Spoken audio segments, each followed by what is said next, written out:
Handog ng Radyo Pilipinas World Service ang programang Global na Tayo. Pag-uusapan, hihimayin, aalamin ang mga isyung pinag-uusapan ng bayan at dadalhin sa pandaigdigang plataforma. Global na Tayo, talakayang hindi lang pambansa, bagkus pang global community pa. Global na Tayo, dito sa Radyo Pilipinas World Service, ang online digital station ng Pilipino saan man sa mundo. Tara na, Global na Tayo! Muli po isang mapagpalang pagbati at welcome na naman sa isa pang episode ng programang Global na Tayo. Ang programang Global na Tayo hatid po sa inyo ng Radyo Pilipinas World Service. Kami po isa sa mga impilan ng Presidential Broadcast Service Bureau of Broadcast Services. Ako po inyong lingkod, Ray Sampang. Kasama pa rin ang ating Global na Tayo team mula po sa ating production side ng ating executive producer, Ms. Stephanie Vicente. Katuwang ang ating producer si Ms. Drizelle Nanyong. Sa Master Control kasama natin si Mr. Milo Jonel at Ms. Susan Aison. Sa Wirecast kasama naman natin si Hero and of course gayon na rin si JP. Tayo po ay napapakinggan at napapanood live sa pamamagitan ng ating Facebook broadcast live. Sa inyo po mga Facebook browser, type lamang Radyo Pilipinas World Service. Gayon din po sa ating YouTube channel. Sa inyo pong YouTube browser, type lamang Radyo Pilipinas World Service. At sa iba't ibang panig ng mundo, tayo po ay napapakinggan. Yan po ay sa pamamagitan ng ating shortwave broadcast gamit ang ating mga shortwave transmitters na through the courtesy of Voice of America. And of course, hindi po magpapahuli dyan ang ating live audio streaming sa inyo pong mga cellphones, Android man yan or iPhone. Pwede nyo pong masubaybayan ng ating mga programa sa inyong mga cellphones. I-download nyo lamang ang PBS eBox Radio Receiver app. Yan po ang iba't ibang mga pamamaraan, plataforma o platforms, both sa shortwave at sa social media at maging sa internet para kami masubaybayan ano po ang ating mga programa. Ngayong araw pong ito, tututukan po natin ito pong sinimulan na nung Lunes and then umabot na ikalawang araw and of course hanggang ngayon nagpapatuloy po yung pamimigay ng uplift assistance, cash assistance program bilang tugon po dito sa emergency o energy emergency at sa patuloy na nagiging resulta ng matinding mataas na presyo ng produktong petrolyo na nagiging resulta naging mataas na mga pangunahing bilihin dahil po sa patuloy na kaguluhan sa gitnang silangan at iba pang mga issue na patuloy na nagbibigay ng pabigat at pahirap sa ating mga kababayan. Ito po yung tinatawag na sinabi ko nga kanina, yung Uplift Assistance Program. At alam nyo ba na humigit kumulang sa 7.5 milyong kabahayan sa buong bansa ang target na makinabang dito. Nahahati po yan sa tatlong grupo ng benepisaryo. Yung unang grupo po, 3.5 milyong pamilya mula sa 4Ps at walang gutom program. Kabilang po dyan ang mga kasalukuyang benepisaryo ng Social Protection Programs. Yung ikalawang grupo na nasa 2.5 million na mahihirap at near poor na kabahayan ang target. Hindi kasali sa kasalukuyang Social Protection Programs at nakabatay sa 2024 CBMS data ng Philippine Statistics Authority. At yung ikatlong grupo, tinatayag na sa 1.5 milyong low-income workers at kanilang pamilya. Na natukoy din mula sa talaan naman ng SSS. Makatatanggap ang mga benepisyaryo ng 2,000 piso na ayuda kada buwan. Saklaw po ng ayuda ang panahon mula Hulyo hanggang Disyembre. Ayan. At layunin po ng programang ito na matulungan ang ating mga pinakamahihirap ng mga kababayan.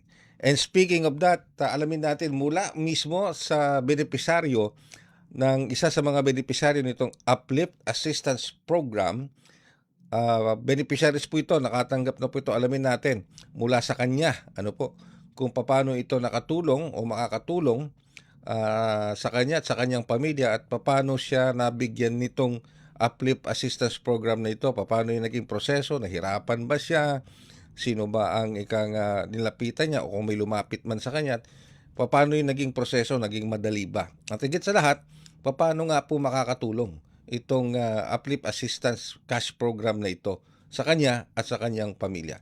Makakasama po natin live si Miss Marilyn Villanueva Alcovindas, isang 4Ps beneficiary. Magandang umaga po, Miss Marilyn Villanueva Alcovindas at welcome po sa programang Global na Tayo. Opo. Good morning din po sa inyo, sir. Good morning, magandang umaga po sa inyo at ma'am, pwede ko bang tawagin kayong Marilyn na lang? Okay po, okay. Okay. Marilyn, so nakatanggap ka na ng Uplift Assistance Cash Program na worth 2,000 pesos? Opo, sir, pero Mhm. hindi ko pa po siya nakiklaim. Pero andun pa po siya sa Ay, sa ITV. hindi mo pa siya nakiklaim. Opo, kasi late ko na po siyang nalaman eh. Mhm. Ngayon mo lang nalaman na merong ganitong Uplift. Kahapon lang po, kahapon lang po. Kahapon lang. Paano mo nalaman na merong ganitong cash assistance? Ang totoo niya po, sir, napapanood ko na po siya sa sa FB, sa TikTok, pero hindi ko po siya in-expect na totoo po yun. Akala ko po kasi mga bali-balita lang, fake Mm. news, ganun.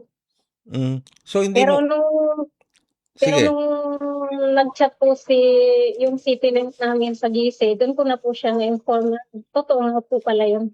Okay. Nabanggit mo CityLink.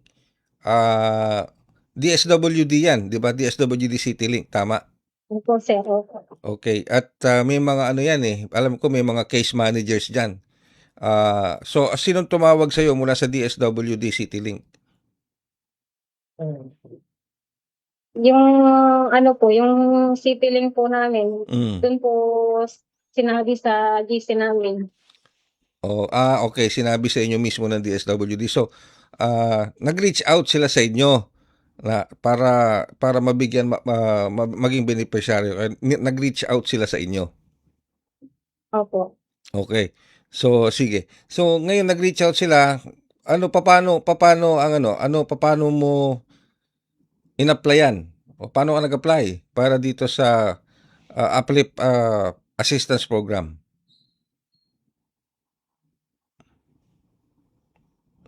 Okay.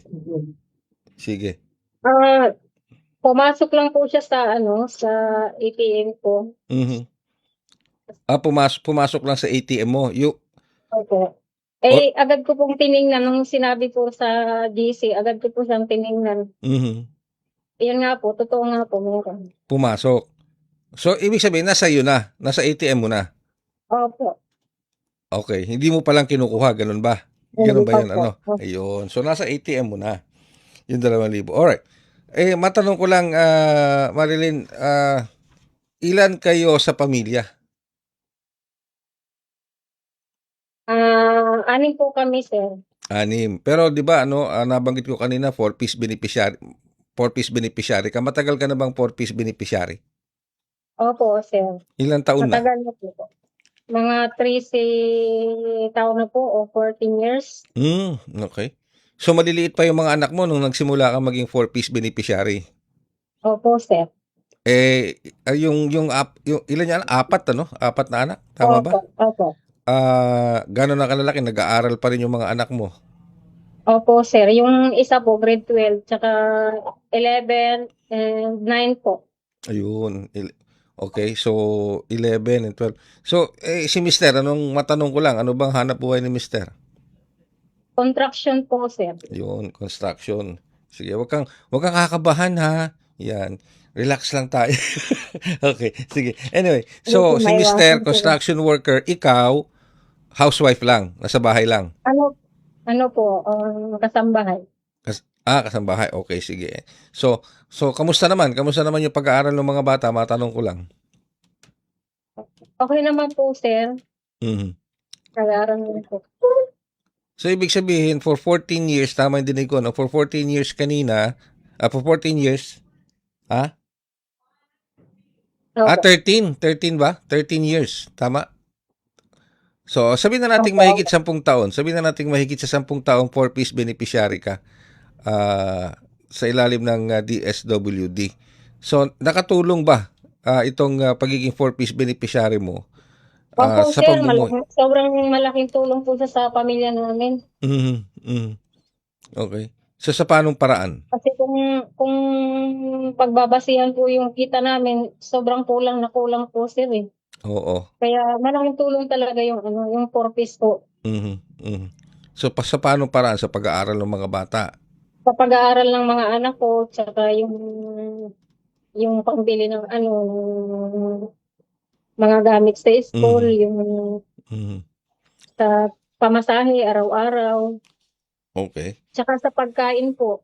Tsaka dun din po sa ano, sa pambili rin po ng gamot 'pag may Mhm, ano, 'pag mhm. may nagkakasakit. Okey, Ayun, nakakabili po kami. alright. So, ngayon meron ka ng karagdagan kasi nadagdagan pa yon bukod dun sa 4-piece na financial assistance na nakukuha niyo sa 4-piece ano, meron pa kayong additional ngayon na ₱2,000. Since qualified ka naman, hanggang ano 'yan, hanggang, December ano, ngayong taong ito. So, papaano niyo nakikitang makakatulong itong karagdagang ₱2,000 na ito kada buwan? Papaano niyo 'to gagamitin? Magagamit po namin 'to sir sa ano, sa pang-araw-araw na lalo't pampamasahe ng estudyante ko, Mhm, tsaka pambili na rin po ng mga pangangailangan namin sa bahay, mhm. tsaka ayun, pambaon nga po ng anak ko na nag-aaral. Ayun, okey. So, karagdagan ano, pero siyempre 'di ba ang ano Malaki po kasi siyang karagdagan sa ano. mhm, ang hirap kasi sa totoo lang ang taas kasi ng mga bilihin ngayon ano, Marilyn? Mahirap mag-budget ng pera ano, kaya't Sobra pong napakalaking mahirap kasi napakalaking ano halos buwan-buwan na lang po tumataas yung mga bilihin, mhm, buwan-buwan, taon-taon, gano'n. mhm. So, malaking tulong talaga, malaking tulong yung, Opo, sobra po. ₱2,000 kada buwan pandagdag, okey. So, sa ngayon, marami ng nabibigyan nito, eh, nitong, ₱2,000 na ito mula sa, Uplift Assistance Program. So, hindi lang ikaw, milyon-milyon pa tayong hanggang ano, malaki ang target kasi tatlong grupo 'yan. So, tatlong grupo classified under three classifications, no. So, sa tingin mo, ano ang dapat na ika nga maging mensahe? Kung ikaw ang tatanungin ko ha, Marilyn, bilang isang 4-piece beneficiary, anong gusto mong maging mensahe sa ating mga kapwa 4-piece beneficiary na nakatanggap na at tatanggap pa nitong Uplift Financial Assistance Program? Paano nila ito dapat gamitin at saan nila ito dapat dalhin? Ah, ang mensahe ko po sa kapwa ko Portis ay yung pera pong natanggap namin ngayon sa AFLIP ay sana'y ma magamit nila sa tamang ano, sa tamang pagba-budget na 'wag pong masayang, 'wag pong sayangin sa mga walang, sa ibig kong sabihin, dun po sa karapat-dapat na ano, Mhm. yung Na dapat po karapat-dapat na pagkagastusan po. yan, Yun, oo. Tama naman 'yun ano. 'Wag niyong dadalhin sa sa online walang sugal, kwentang 'di ano, ba? Sugal, yung opo, minsan gano'n. Tapos dadalhin lang sa inom-inom diyan or opo, ika nga kung ano-ano lang binibili mga gadget, kinakailangan talaga nakatuon sa basic needs yung opo, pangunahing pangangailangan ng pamilya. Yun naman talaga ang layunin nung additional na ₱2,000 na yun no, Marilyn. So, hmm. okay. So, sa pamahalaan, sa DSWD, sa administrasyong ito ni Pangulong Marcos, sa pamahalaan, ano ang mensaheng gusto mong iparating sa kanila? Kung meron man. Unang-una po sir, lubos po kaming nagpapasalamat ng mga kapwa ko mahihirap kasi po eto nga po binigyan niya kami ng karagdagang pinansiyal. Sobra pong nakakatulong lalo po sa ngayong buwan po, ang laki po ng binayaran ko. Mhm. Hindi lang po sa ano, sa bahay kundi sa ano, sa kuryente. Mhm. Sa totoo lang po, ang laki po ng tulong niya Mhm. Matat Oo, at Gusto ko pong ipaabot sa Pangulo at sa DSWD na maraming salamat po sa karagdagan na pinansyal na binigay sa aming mahihirap. Mhm. At sana po magtuloy-tuloy itong tulong na binigay sa amin. Mhm. Ayun po. Okay. So matanong ko lang, para lang magkaroon ng idea yung ating mga kababayan, nabanggit mo kasi napakalaki ng mga binayaran mo, no? Sa mga utilities. Ano ba ang pinakamalaking bahagi ng ng pera ninyo ang napupunta sa pang-araw-araw? Halimbawa, sa kuryente, sa tubig, sa pagkain, sa upa ng bahay. Matanong ko lang para lang magkaroon tayo ng idea. Gaano kalaki ng bahagi ng porsyento nung perang napupunta sa inyo? Kinikita ni Mister, kinikita mo, pati sa nabibigay ng 4-piece. Saang pinakamalaking bahagi nito ang napupunta sa gastusin ninyo bilang pamilya? Sa ano po sir, sa pagkain, Mm. sa pagkain po, lahat po, pagkain, kuryente, lahat po ng gastusin din po Laki, siya no? Mhm. napupunta. Mhm. Lalo pa ngayon, medyo Bahay, nagtaasan ng presyo ng singil sa kuryente. Hindi nyo, naramdaman nyo rin yun. Sigurado. Yung pagtaas ng singil sa kuryente. sobra po talaga. Mhm. Okay. Sige, ano po sa pagkain. At least sigurado na tayo, makakasiguro tayo. At least makakasiguro tayo sa pamamagitan ng 4-piece, pati yung uplift assistance program na yan, may mailalatag tayo, maihahapag tayo sa hapagkainan ng pamilya natin. Tama ba ako doon, Marilyn? Opo, sir. Ayan. Well, dahil dyan, maraming salamat, Marilyn, ha. Alam kong this is your first time na ma-interview at alam kong medyo ninenervyos ka, pero nagpapasalamat kami sa oras na pinagkaloob mo sa amin at sa pagkikipag-usap mo sa amin ngayong araw na ito bilang benepisyaryo ng 4-piece plus nitong uplift assistance program. At nagpapasalamat din tayo sa DSWD CityLink sa pagbibigay sa atin ng assistance para makapanayam ka ngayong umagang ito, lalo na kay Ginoong William Bantilan. Yan. Thank you very much po, Ginoong William Bantilan ng DSWD CityLink. At sana tulad nung sinabi mo nga, Marilyn, sana lahat ng ating mga kababayan, lalo na ng mga beneficiaryo ng 4-piece, lalo na kung qualified, kasama dito sa mga kategorya na banggit ko kanina, ay tuluyan na nga matanggap na nila itong karagdagang financial assistance na ito hanggang Hulyo. At who knows, baka sakali ma-extend pa way beyond December. Di ba? Okay. Maraming salamat, Marilyn. Thank you very much. Okay po, salamat din po, sir. Okay, thank you very much sa ating pong unang panauhin ngayong araw na ito dito sa ating programang Global na Tayo, si Miss Marilyn Villanueva Alconvindas, isa sa mga 4-piece beneficiary at nakatanggap na ng uplift assistance program o yung cash assistance program mula sa uplift na 2,000 pesos. Nagpapasalamat din tayo sa ating Department of Social Welfare and Development CityLink, lalo na kay Ginoong William Bantilan for the assistance given to us. Okay. So, yun po. So, yun, doon nalaman natin gaano kahalaga yung karagdagan. Sabi kasi, alam nyo kasi, meron akong iba narinig kasi na medyo gusto ko nang makipagtalo pero ayoko dahil hindi naman kinakailangan pagtalunan. Kasi marami nagsasabi, narinig ko na 2,000, saan mapupunta yung 2,000? Di ba? Kulang yan 2,000 na yan kung tutuusin mo, di ba? Baka pambili lang ng bigas, kulang na yan, pamasahe, kulang na yan. Pero tatandaan po natin, itong 2,000 kasi is only an additional doon sa natatanggap ng mga 4-piece beneficiaries natin. So meron na po silang natatanggap na financial assistance mula sa 4-piece at may trabaho, tulad ng nabanggit nga ni Marilyn, may trabaho naman si Mister, meron din siyang trabaho. So pangkaragdagan lang yon. Dadagdagan pa ngayon entonces ng 2,000.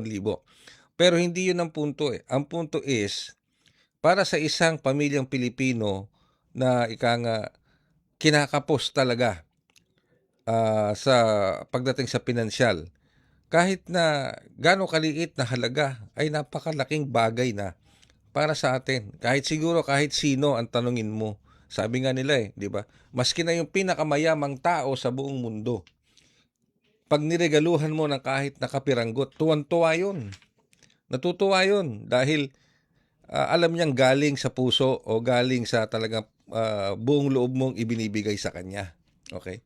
So, ibig sabihin, maski na yung ating mga kababayan na nakatatanggap nito, malaking bagay po sa kanila ito. At hindi po nga ito minamaliit, hindi ito dapat tinitignan kung gaano kalaki, kundi paano ito nakakatulong para makadagdag sa kanilang pinansyal na kapabalidad para maitawid ang mga pangangailangan. At yun yung ginagampanan ng gobyerno, ng pamahalaan, ng Marcos administration, ng Department of Social Welfare and Development, at ng iba't ibang mga ahensya na nakatoka na tumulong para sa ating mga kababayan, lalong-lalo na doon sa mga pamilyang nahihirapan. So, sana nga lahat makatanggap na ng kanilang, yung mga qualified, yung mga qualified for-peace beneficiary. And of course, sana nga, tulad nung dalangin o hiling ni Marilyn, sana lumawak pa. Kasi hanggang ano po ito if I'm not mistaken, hanggang nag-start ngayon July, magtatapos hanggang December. Pero syempre yung hiling ng iba natin mga kababayan sana, lalo na doon sa mga mahihirap na beneficiaries natin, ma-extend pa hanggang 2027. Malay natin, hindi natin malalaman. Depende siguro sa pondo. Anyway, diyan dapat napupunta, di ba? Kesa naman mapunta sa corrupt, imbes naman mapunta sa mga bulsa ng mga corrupt na government officials, kesa naman sa mapunta sa mga anomalous flood control projects, kung ano-ano mga anomalous infrastructure projects, kesa naman mapunta kung kani-kanino lang dyan ng mga politiko o mga private individuals, yung pera ng taong bayan, kaban ng taong bayan, di ibigay natin dapat dun sa mga tao talaga, mga kababayan natin nangangailangan. Diba? Hindi lang sa mga mahihirap nating mga kababayan. Pati na rin, of course, marami na rin po tayo. Total, napag-uusapan na rin lamang po natin. Pati mga middle income families, kailangan din ng ayuda, kailangan din ng tulong. Hindi lang po ng mga nasa lower income bracket, hindi lamang yung mga minimum wage earners. Maniwala po kayo, pati mga middle income families, nahihirapan na rin po. Nahihirapan na rin dahil nga po lahat tayo apektado Kapag tumaas ang presyo ng produktong petrolyo, domino effect na po yan. Domino effect yan. It doesn't matter kung mayaman ka o mahirap ka. Ang epekto po niyan, pangkalahatan. Pag tumaas ang presyo ng produktong petrolyo, it can cause inflation to quicken. It can cause manufacturing to go down dahil sa mga expenses at logistics. At pag sinabi natin yon, taas lahat ng pangunahing bilihin. It doesn't matter kung nasa middle income ka o nasa lower middle income ka o mayaman ka. Di ba? Mararamdaman mo rin yan. Maliban na lang kung ultra rich ka, katulad ni Elon Musk. Anyway, maraming salamat kay Miss Marilyn Villanueva Alconbindas ng ating 4-piece beneficiary. Magbabalik po kami makalipas ang ilang paalala. Matagal nang mailap ang internet sa maraming lugar. May mga gurong handang magturo, mga batang puno ng pangarap, ngunit kulang sa internet connection. Kaya sa utos ni Pangulong Ferdinand Marcos Jr., kumilos ang Department of Information and Communications Technology at ang Department of Education para magkaroon ng internet ang mga paaralan sa mga liblib na lugar. Noong nakaraang linggo, dinayo ng Pangulo ang Island School sa Binuangan Elementary School sa Ubando, Bulacan para tingnan ang estado ng koneksyon. Nakita ng Pangulo, maayos na ang internet. May laptop at tablets na ngayon na dati mahirap makarating sa mga isla at liblib na komunidad. Ang buong budget ng DepEd na napapakinabangan ho ng lahat ng stakeholders mula Batanes hanggang Tawi-Tawi. Maging mga paaralan sa Basilan, dinayo ng DICT at unti-unting nagka-internet ngayon. Kasama po namin si Secretary Henry po. Si Sec. Asa na si Emis mo yata ang nagkakabit I'm Mr. President, Secretary. In Basilan, 189 schools na binigay sa aming assignment ni Seksani, 172 na yung nakakabit. Dahil ang internet sa mga paaralan ay hindi lang basta signal, isa itong tulay para mas mapalapit ang kaalaman sa bawat silid-aralan. At sa bawat paaralang nakukonekta, may mga batang mas nabibigyan ng pag-asa. Magkaroon lahat ng estudyante, magkaroon lahat ng guro ng kanilang kinakailangan na equipment at para maging mas maganda at mas maayos ang sistema natin sa pagtuturo. Sa buong bansa, tuloy-tuloy ang trabaho. Isa-isang inaayos sa mga bagay na magpapagaan sa buhay ng ating mga kababayan. Para ang edukasyon ay mas maging abot kamay ng bawat batang Pilipino, anumang isla o lalawigan sa bansa. Global na tayo! Global na tayo! Kasama si Ray Sampar dito sa Radyo Pilipinas World Service. Alright, sa pagpapatuloy po ng ating programang Global na Tayo, tanggapin natin ang report mula kay J. Mark Dagala, dating BIFF bomber, sangkot sa pananambang sa Sharif Agwak at Mama Sapano Massacre, arestado sa Maguindanao del Sur. Ang detalye mula kay J. Mark Dagala. Global na tayo! Global na tayo! Kasama si Ray Sampar dito sa Radyo Pilipinas World Service. Arestado na pinagsalim ng puwersa ng Philippine National Police at Armed Forces of the Philippines ang dating bomber ng Bangsamoro Islamic Freedom Fighters na sinasabing sangkot sa high-profile incident sa Maguindanao del Sur. Kinilala na Maguindanao del Sur Provincial Police Office ang naturang dating BIFF bomber na si Muslimina Amil na naaresto kahapon sa Purok 3, Barangay Tucona, Lipao sa Mamasapano. Inaresto si Amil na batay na rin sa warrants of arrest para sa mga kasong murder, frustrated murder, robbery, attempted murder at double murder with multiple frustrated murder na ilan ay walang inirekomendang piyansa. Sinasabing sangkot si Amiril sa March 28, 2026 sa ambush sa mga tauhan ng PNP sa Sharif Agwak kung saan 5 ang nasawi. Gayun din sa 2015 Mamasapano Massacre na ikinasawi naman ng 44 na miyembro ng Special Action Force o tinaguri ang SAF-44. Dagdag pa ng pulisya, dating BIFF bomber itong si Amaril sa ilalim ni Zainuddin Kiaro at naging estudyante umano nila Abdul Basit Usman, gayon din na Malaysian terrorist na si Marwan. Itinuturing din siyang senior advisor ng Paninikelan Criminal Gang at iniugnay din sa Daula Islamiyah Hasan Group. Kasalukuyan na nasa kustudiya ng Mamasapano Municipal Police Station itong si Amiril para sa dokumentasyon at kaukulang disposisyon. Para sa Bagong Pilipinas, si Martigala, Radyo Pilipinas, Radyo Publiko. Samantala sa iba pang balita, tanggapin naman natin ang balita ni AJ Ignacio, Department of Energy. Tuloy-tuloy ang pakikipag-ugnayan sa mga kumpanya ng langis para sa patas na pagpapatupad ng oil price adjustment ngayong linggo. Ang detalye mula kay AJ Ignacio. Tuloy-tuloy ang pakikipag-ugnayan ng Department of Energy sa mga kumpanya ng langis kasunod na ipinatutupad na oil price increase kahapon. Ayon nga kay Energy Secretary Sharon Garin, ito'y upang matiyak na patas at pantay-pantay ang ipinatutupad na presyo ng mga kumpanya ng langis sa mga gasolinahan at mabawasan na rin ang biglang epekto ng sunod-sunod na oil price increase. Mahigpit din binabantayan ang presyo upang matiyak na walang overpricing, profiteering o hoarding sa mga industriya at gasolinahan sa iba't ibang panig ng bansa. Mula pa rin dito sa Department of Energy para sa Bagong Pilipinas, AJ Ignacio ng Radyo Pilipinas, Radyo Publiko.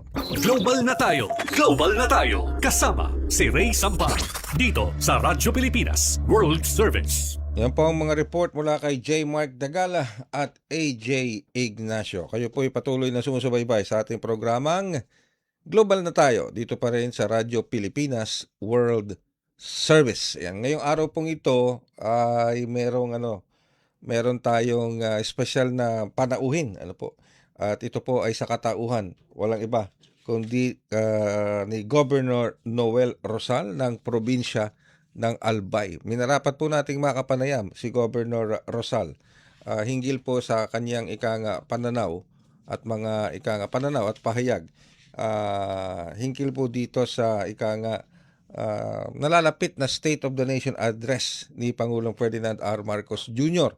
Sa susunod na sa ano na po yan? Sa 27, sa Monday. So may State of the Nation address na po ang Pangulo. Kung di ako nagkakamali, pang-anim na, tama ba? Pang-5. Okay. Panglima, tama. Panglimang State of the Nation address na po ni Pangulong Ferdinand R. Marcos Jr. sa July 27.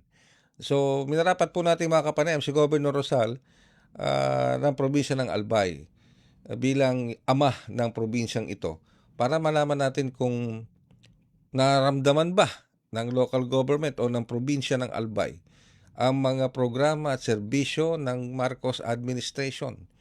At para malaman na rin natin ang maaring nating asahan mula sa kanya kung ano ang mga inaasahan nilang mababanggit o plano ng Pangulo sa kanyang State of the Nation ngayon 2026. Nasa linya na po natin ang komunikasyon ng ating butihing Governor, Governor Noel Rosal ng probinsya ng Albay. Magandang umaga po, Governor Noel Rosal. Magandang umaga po. Si Kwan pa to, si Ray. Si Ray Sampang po ito, Gob. Si Ray Sampang. Yeah, Ray. Yeah, Opo. yeah. Ray Sampal, magandang umaga po sa iyo at magandang umaga sa lahat ng mga viewers at Opo. sa listeners natin dito sa Radyo ng Pilipinas. Opo.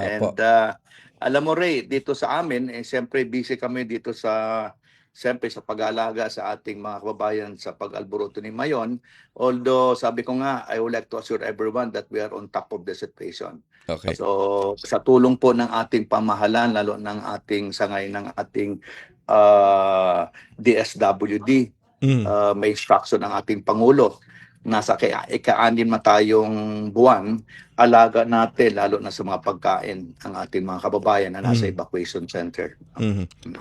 Buti po't nabanggit po nyo yan, Governor Rosal, dahil napakahalaga po ng nabanggit ninyo dahil alam naman natin ang probinsya ng Albay is ilang beses dinadaanan ng bagyo, nakakaranas ng kalamidad. 9 to 10 typhoons a year. Yes.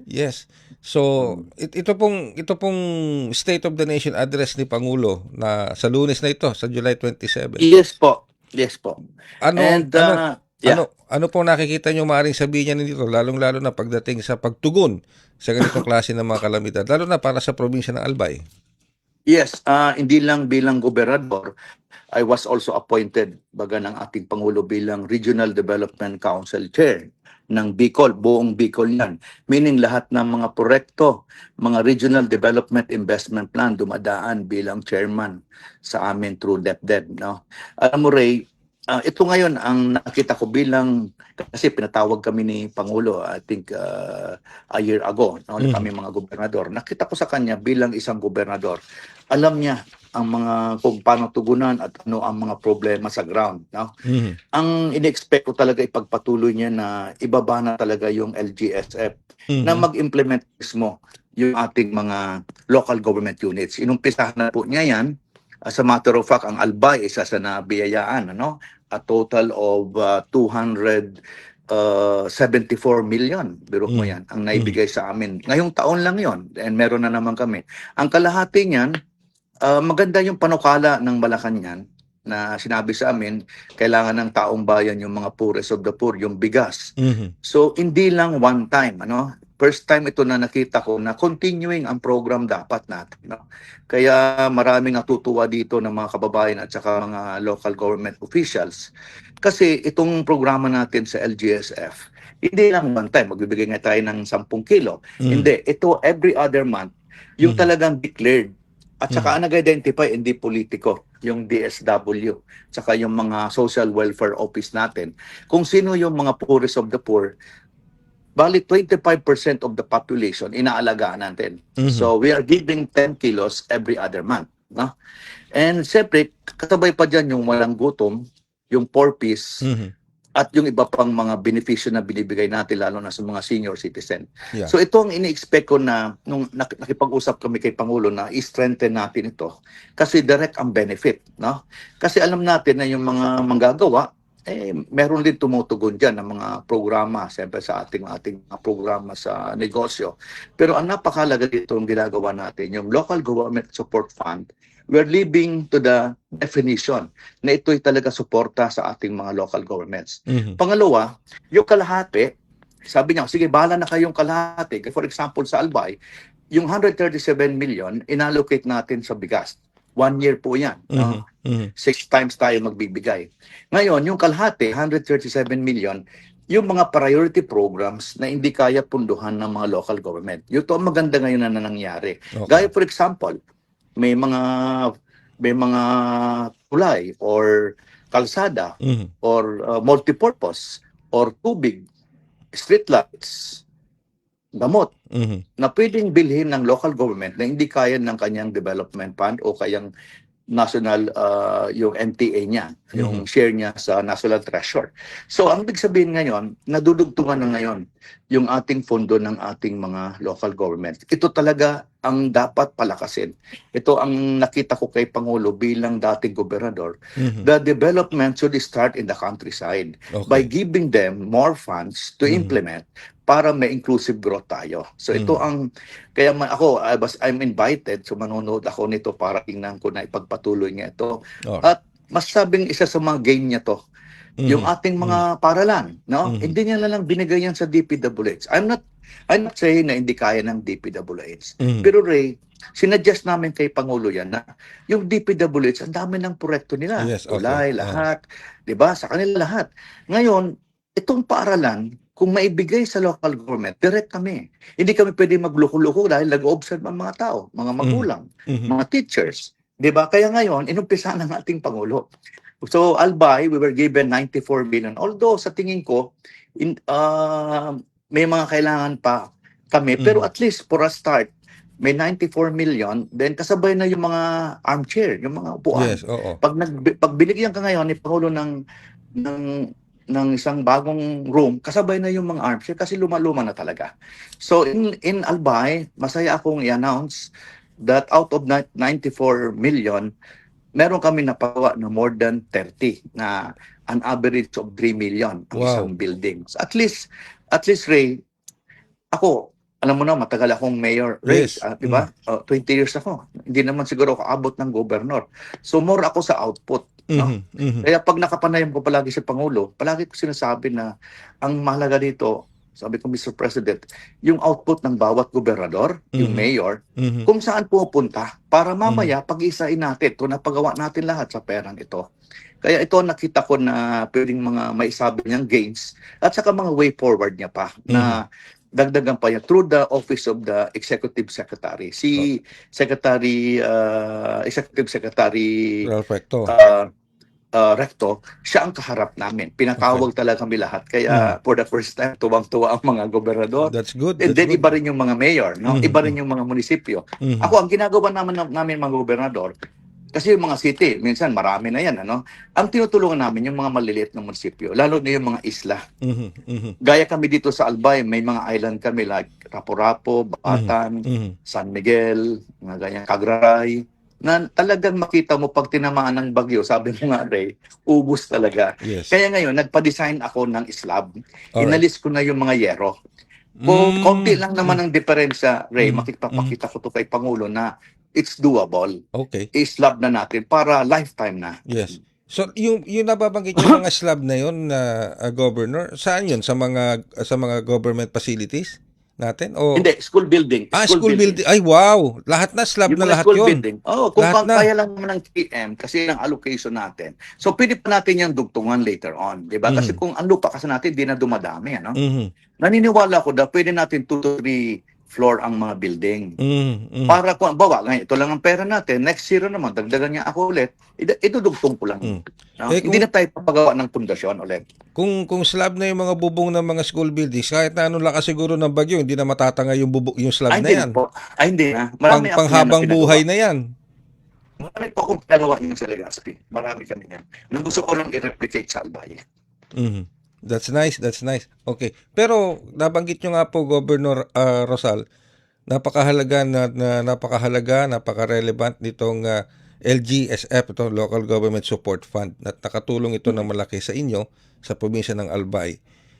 Pero ang tanong ngayon dyan, Governor Rosal, kamusta naman kaya ang pagtasa ninyo pagdating sa accountability and transparency sa paggamit Yes, ng pondo? yes.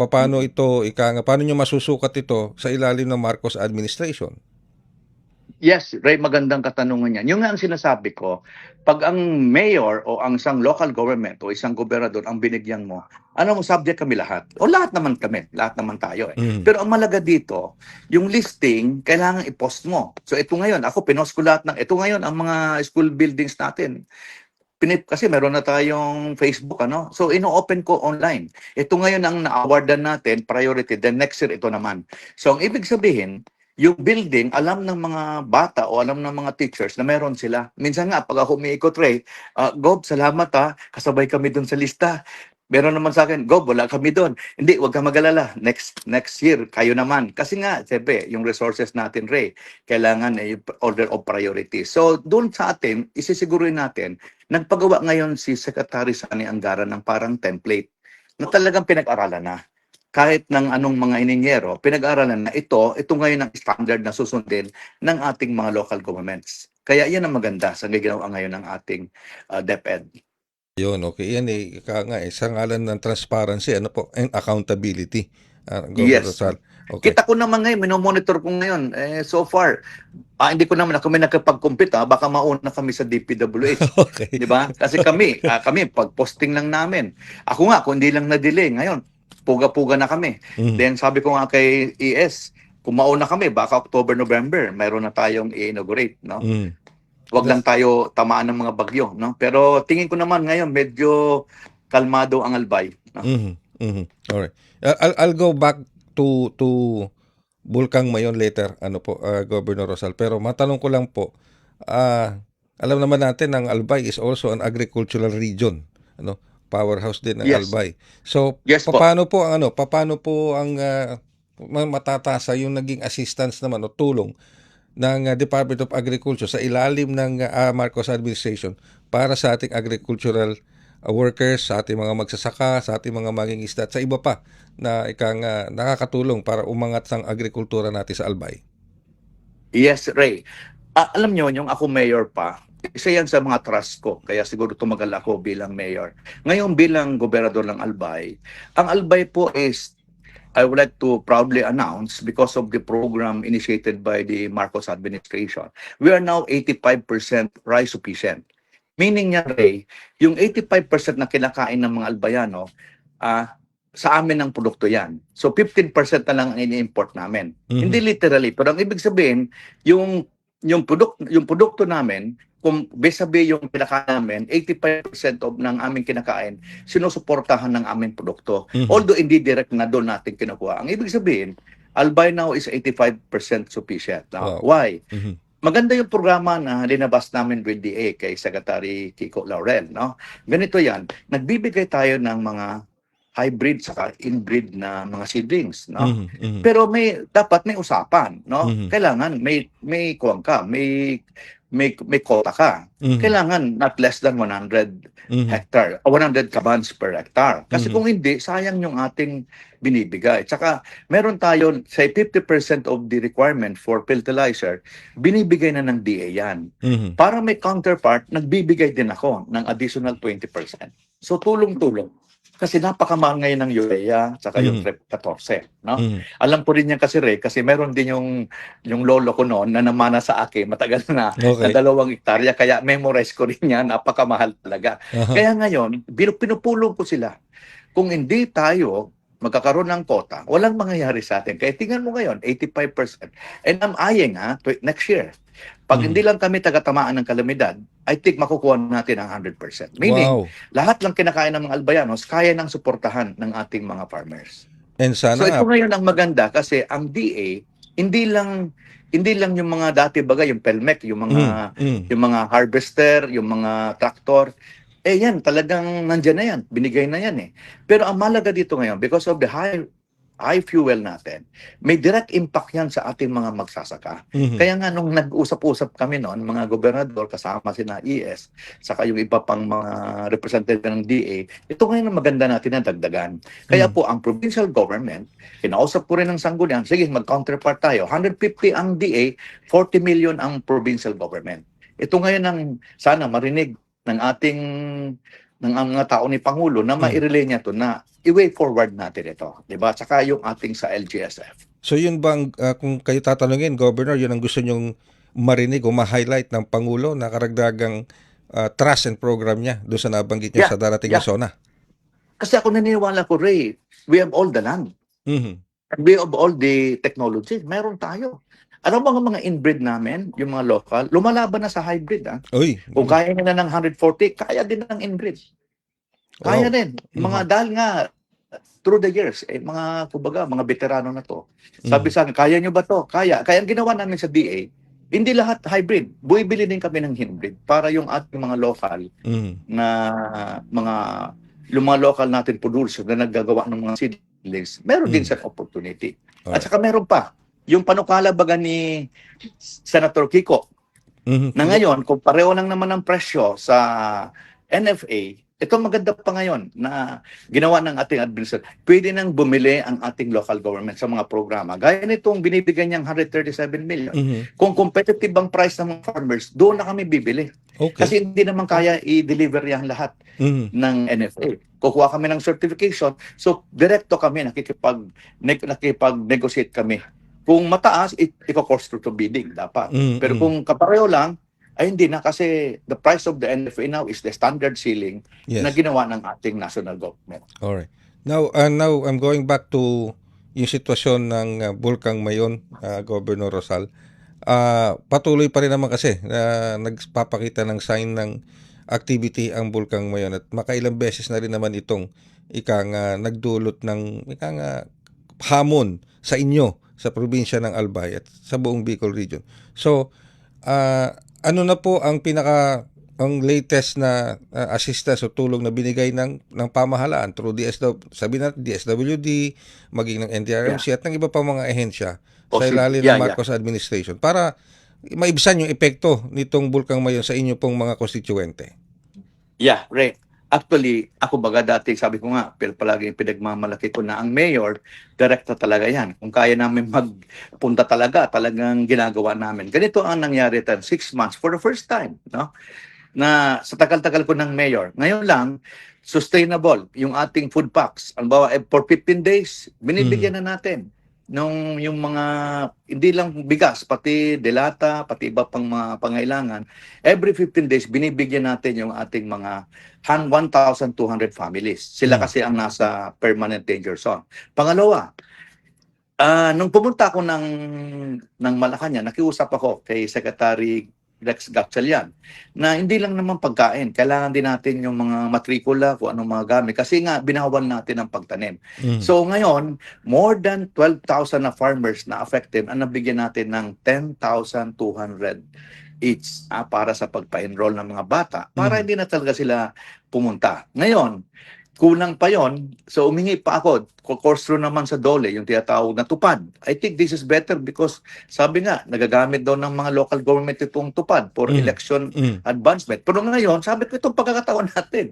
Sabi ko, kaya natutuwa ako, inapprove to kagad ni Pangulo no, na mabigyan. Would you believe, binigyan kami ng 150 million. Wow. So about more than 20,000 na farmers and fishermen ang nabibigyan ngayon, nag-umpisa na kami ng 4,530, meaning 10-day na trabaho.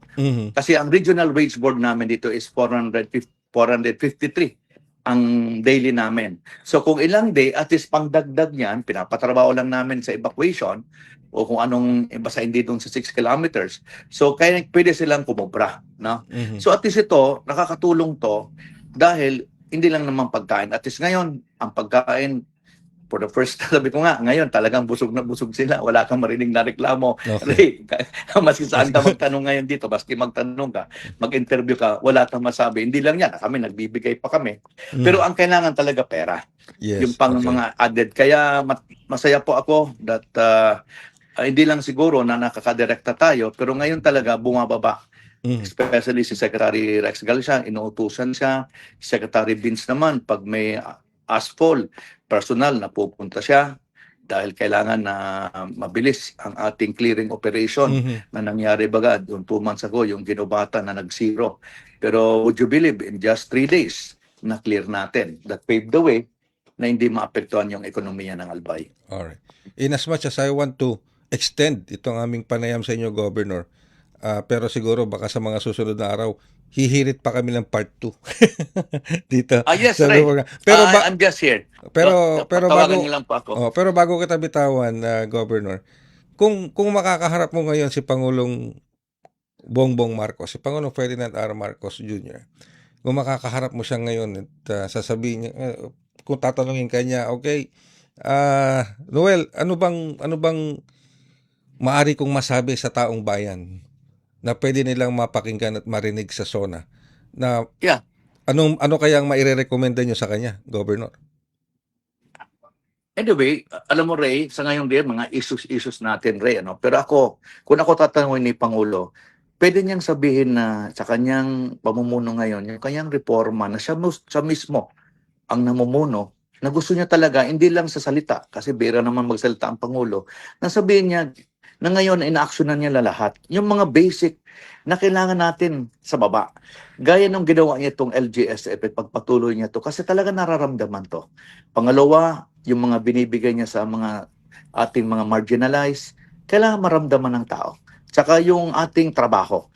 Kailangan i-strengthen natin na ang ating local governments, yung ating mga localities, bigyan na ng oportunidad na magkaroon talaga ng mga flagship program para ma-strengthen natin yung mga probinsya, para hindi na pumunta ng Manila. Yan ang nakita ko as RDC Chair, dahil ng Albay, kailangan namin yung highway, di ba? Nababalitaan mo yan, Yes, di ba? yes, Yung Andaya Highway na naging pamuso. Kung maayos yan, tingin ko maraming pupunta sa amin ng mga bisita. Pangalawa, yung airport, salamat po, nandyan na. Pero marami pang airport like Naga na kung mabibigyan ng opportunity yan, malaking bagay yan sa mga Bicolano. Pangatlo, yung PNR. I think the Yes. cheapest means of transportation is still the railway. Kung mabibigay yan sa mga Bicolano, I think this will be a big push na magkaroon ng magandang anak buhay ang mga kababayan natin. Kaya although marami to, pero nakita ko basic to yung mga flagship na may bigay niya. Saka yung LGSF, sana mas patatagin niya pa. Kasi ito direkta na magbibigay galing sa local government. Talagang mararamdaman. Hindi pwede magloko-loko ang governor kasi namomonitor siya. Saka lalong-lalo yung mga paaralan. Sana ipagpatuloy na ibigay na.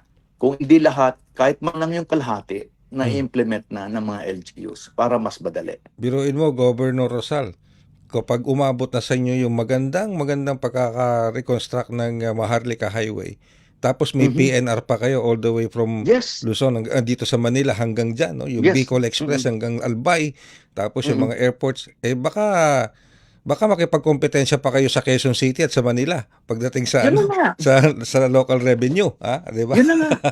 Alam mo Ray, pumunta kami kasi nag-meeting kami sa La Union, San Fernando. Inggit na inggit ako, Ray. Kasi di ba yung mga kalsada papunta dyan, may mga express. Kung meron sabi ko ang Bicol, siguro magaginahawa din ng Bicol, di ba? Alam mo, 4 hours na lang kami punta ng San Fernando, di ba? Ang ibig sabihin, kailangan talaga yung kalsada. Na iyan na nakita ko na yung aming mga local na, di ba yung, ayaw ko nang itong mga local natin na binigyan na ng opportunity ng Pangulo before. Pero hindi binigay yung dapat. No? Yung mga, yung tinatawag natin mga flagship, that will push the economy Albay in totality ng Bicol. Kailangan talaga, alsain natin, talagang dapat buhatin natin yung totoong kailangan. Yan ang nakita ko, kaya siguro hindi nakapagpigil na si Pangulo. Nakita niya na Kaya nagsalita na siya. Nagsalita na siya kasi nakita ko, dahil dati siya ring local government official. Yes. And with that, Governor Rosal, maraming salamat po, Governor, sa oras sa pinagkaloob. Like I said, hihirit pa kami ng part 2. Salamat po. Salamat din for having me. And regards na lang po sa Pangulo. Maraming salamat looking forward for a successful SONA on Monday. Okay. Thank you very much. Sa ating pong ama ng probinsya ng Albay, walang iba kundi si Governor Noel Rosal. Magbabalik po kami makalipas ang ilang paalala. Magandang araw, si Ding Dong Dantes po ito. Kapag may nag-aalburutong bulkan, meron akong reminder sa mga dapat nating gawin. Tandaan lang ang MMG. Makinig sa payo ng mga otoridad. Huwag na magpapaniwala sa sabi-sabi. Lalo na sa fake news. Mahinahon na lumikas. Bago umalis, isara muna natin ang mga pinto at bintana para hindi pasukin ng abo ang inyong bahay. G, go back. Make sure na may nakahandang emergency go bag na may lamang damit, gamot, pagkain, tubig, pera at face mask. Madali lang tandaan, hindi ba? Mag-MMG ka lang kapag may nagbabadyang pagputok ng bulkan. #panatag ang may alam.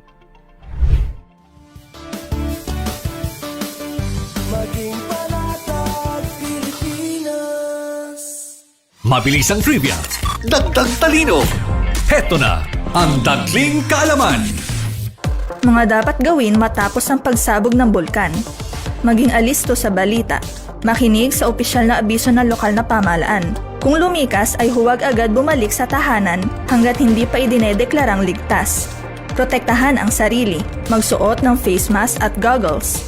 Siguruhin ligtas ang pagkain at tubig na kinokonsumo. Humingi ng tulong sa relief at recovery programs ng pamahalaan kung kinakailangan. Kaunting kaalaman na malaking dagdag talino.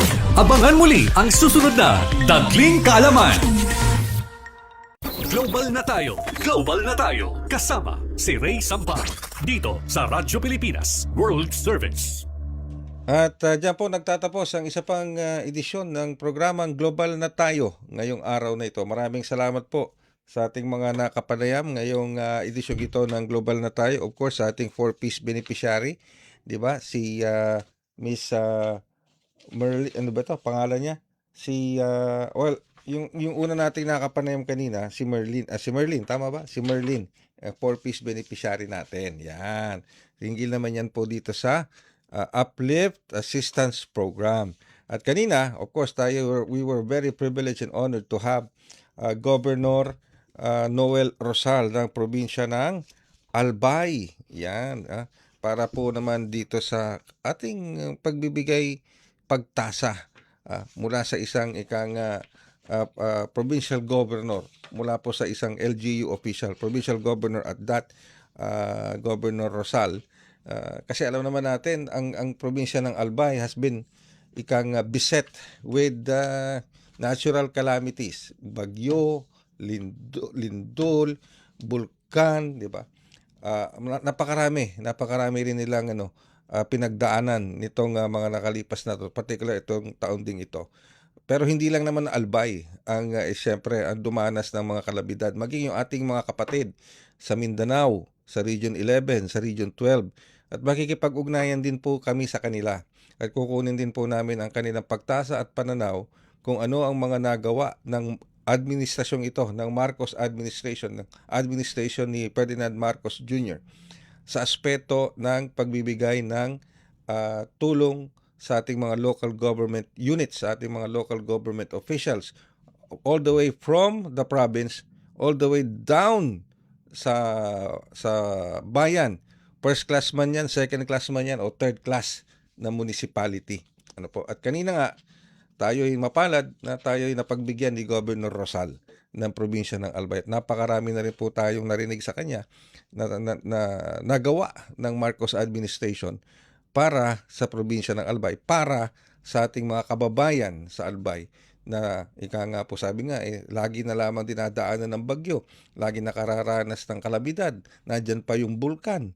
Ngayon, meron pa na naman tayong, di ba, matinding mga pagulan. May bagyo na naman tayo, may low pressure area na naman na binabantayan ang Pag-asa. So maraming salamat po kay Governor Rosal at maraming salamat po sa inyong mga nakasubaybay at tumututok sa ating programa dito sa Global na Tayo. Sa ating mga overseas Filipino workers at Filipino diaspora sa iba't ibang panig ng mundo, makikipag-ugnayan din po kami sa Department of Migrant Workers, sa OWA at sa iba pang mga ahensya ng gobyerno na nakatuon na magbigay ng serbisyo sa inyo. At kukunin din natin ang kanilang pagtasa at i-examinin din natin sila dun sa mga bagay at mga programa na naibigay ng administrasyong ito para sa kapakanan, benepisyo at proteksyon ng ating mga OFWs at ng ating Filipino diaspora sa iba't ibang panig ng mundo. Lalong-lalo na para sa ating mga OFWs in distress. Pag sinabi nating OFWs in distress, yan po yung land-based at sea-based. Pag sinabi nating sea-based, syempre yung ating mga Filipino seafarers. Alam kong marami pa rin tayo mga Filipino seafarers na naiipit ngayon diyan sa Strait of Hormuz. At meron na namang isang panibagong problema itong Houthi. Gustong sumama ng Houthi sa kaguluhan. yung Red Sea. Gusto nilang, mukhang may balak din silang magbarikada dyan sa Red Sea. So hindi lang po sa Strait of Hormuz ngayon na tinitignan na magiging malaking problema, pati ngayong itong dadagdag pa itong Houthi na sila naman ang magbablockade sa Red Sea. So pag nangyari po yan, mas malaking problema sa pagdaloy ng mga produktong petrolyo. Hindi lang produktong petrolyo mula sa Middle East. Hindi lang yun. Pati yung iba pa mga produkto na kinakailangan ng iba't ibang mga bansa sa kanilang mga ekonomiya at pangangailangan. So, bantayan nating mabuti yan at tututukan din po ng Radyo Pilipinas World Service ang mga kaganapan na yan sa Red Sea para po sa ating mga Filipino seafarers. Okay? Maraming salamat po sa inyong pagsubaybay hanggang sa susunod na edisyon ng Global na Tayo. Handog ng Radyo Pilipinas World Service ang programang Global na Tayo. Pag-uusapan, hihimayin, aalamin ang mga isyung pinag-uusapan ng bayan at dadalhin sa pandaigdigang plataforma. Global na Tayo. Talakayang hindi lang pambansa, bagkus pang global community pa. Global na Tayo. Dito sa Radyo Pilipinas World Service, ang online digital station ng Pilipino saan man sa mundo. Tara na! Global na Tayo.